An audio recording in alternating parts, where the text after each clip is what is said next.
माँ सिर्फ देना जानती हैं। मम्मी, आपका ये कुकिंग वाला शौक हमें बहुत महंगा पड़ रहा है। घर में सब कुक के हाथ का बना खाना खाते हैं, फिर भी आप अलग से खाना फेंकने के लिए क्यों बनाती हो? पता भी है कि इस तरह कितना पैसा खर्च होता है। अरे पर बहू, मैं तो सब रोहित के पसंद का खाना बनाती हूँ। मम्मी, वो सब मुझे बचपन में पसंद था। अब इतना तेल खिलाकर बीमार करोगी क्या? वैसे भी मैं पूरा समय कभी क्लाइंट तो कभी बॉस के साथ मीटिंग में रहता हूँ। इसलिए आप अपनी बर्बादी को मेरा नाम तो मत ही दीजिएगा। ये है पिंकी की सास निर्मला, जिन्हें सबको अपने हाथ का खाना खिलाना बहुत अच्छा लगता है, लेकिन राहुल और पिंकी को ये पसंद नहीं है। इसी के चलते वो निर्मला को खाना बनाने के लिए 10 बातें सुनाकर वहां से चले जाते हैं।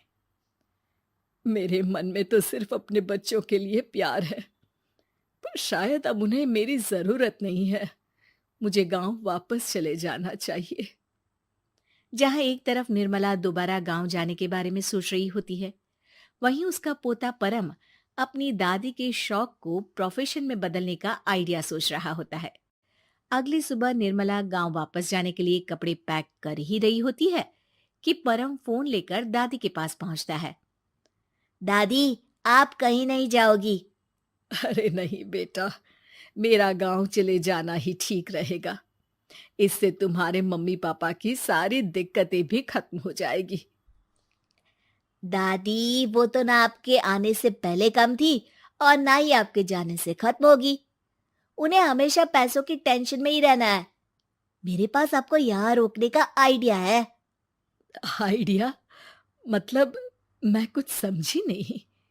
इस पर परम अपनी दादी को YouTube खोलकर उसके बारे में सब कुछ बताता है, जिसे सुन दादी कंफ्यूज हो जाती है।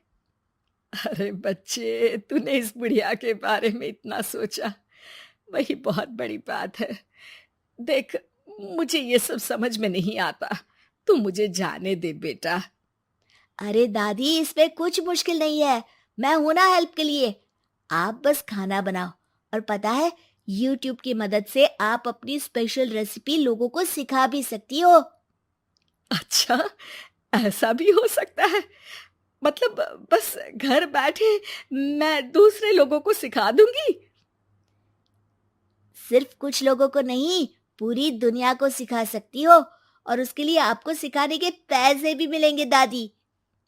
इस पर बहुत देर तक दादी को YouTube के बारे में समझाकर आखिर में परम उन्हें कन्विंस कर ही लेता है, जिसके बाद वो गांव जाने का प्लान कैंसिल कर YouTube चैनल शुरू कर देती हैं। हमने ये शुरू तो कर दिया, पर इससे कहीं रोहित और पिंकी को दिक्कत ना हो बेटा। दादी, वो आपके बारे में नहीं सोचते तो आप क्यों उनके बारे में इतना सोच रही हो? इसके बाद दादी पोता मिलकर खाने की वीडियो और साथ ही उनके ट्यूटोरियल की वीडियो बनाकर उन्हें YouTube चैनल पर अपलोड करने लगते हैं। सब खुशी से चल रहा होता है कि कुछ हफ्तों में ही पिंकी को इसकी खबर हो जाती है। हमारी पीठ पीछे घर में ये सब क्या चल रहा है? अरे मम्मी, आपको तो अपना टाइम पास करना है, पर उसमें मेरे बेटे का फ्यूचर क्यों खराब कर रही हो? पढ़ाई के टाइम आपके साथ किचन में लगा रहेगा तो फेल ही हो जाएगा ना। वैसे इस YouTube वाले के शौक के लिए आप जो फैंसी डिशेस बना रही हो, उसके पैसे कहाँ से आ रहे हैं? मम्मी, आपको हमेशा पैसों की चिंता ही क्यों लगी रहती है?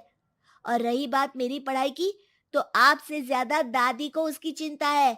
इसीलिए मेरी पढ़ाई के बाद ही वो ये काम करती है। परम, अपनी मम्मी से बात करने का ये कौन सा तरीका है? और मम्मी ने पैसों के बारे में कुछ गलत तो नहीं पूछा? जब घर में हम दोनों कमाते हैं, तो ये पूछने का अधिकार तो है कि पैसे कहाँ इस्तेमाल हो रहा है। मम्मी का ये जानना जरूरी बनता है। पापा, आप अपनी मम्मी से कैसे बात करते हो, ये तो मैं देख ही रहा हूँ। तो आपके मुंह से ये बातें तो अच्छी नहीं लगती। और रही बात पैसों की, तो आप दोनों हर समय मुझसे दूर रहने की कंपेंसेशन में जो पॉकेट मनी देते हो ना, हम उसी से ये सब कर रहे हैं। इस पर परम अपनी दादी को लेकर वहां से चला जाता है, जिसके बाद पिंकी और रोहित YouTube चैनल बंद करवाने की बहुत कोशिश करते हैं, लेकिन परम ऐसा होने नहीं देता। इसी तरह महीने बीत जाते हैं। पर चैनल का कुछ खास ग्रोथ ना देखकर निर्मला निराश हो जाती है। हम इतनी मेहनत करते हैं, फिर भी आज तक मैं तेरा 1 रुपया भी वापस नहीं कर पाई। अब तो रोहित ने तुझे पैसे देने भी बंद कर दिए और तेरी सारी सेविंग्स भी खत्म होने को आई है। बेटा, मुझे लगता है कि हमें ये सब बंद कर देना चाहिए। दादी, यूट्यूब चलने में मेहनत के साथ ढेर सारा सब्र भी लगता है। देखना, कुछ महीनों में सब सिर्फ आपको ही देखेंगे और अगर फिर भी कुछ नहीं हुआ तो बंद कर देंगे। परम की बात से दादी मान जाती हैं और वो अपना काम जारी रखते हैं।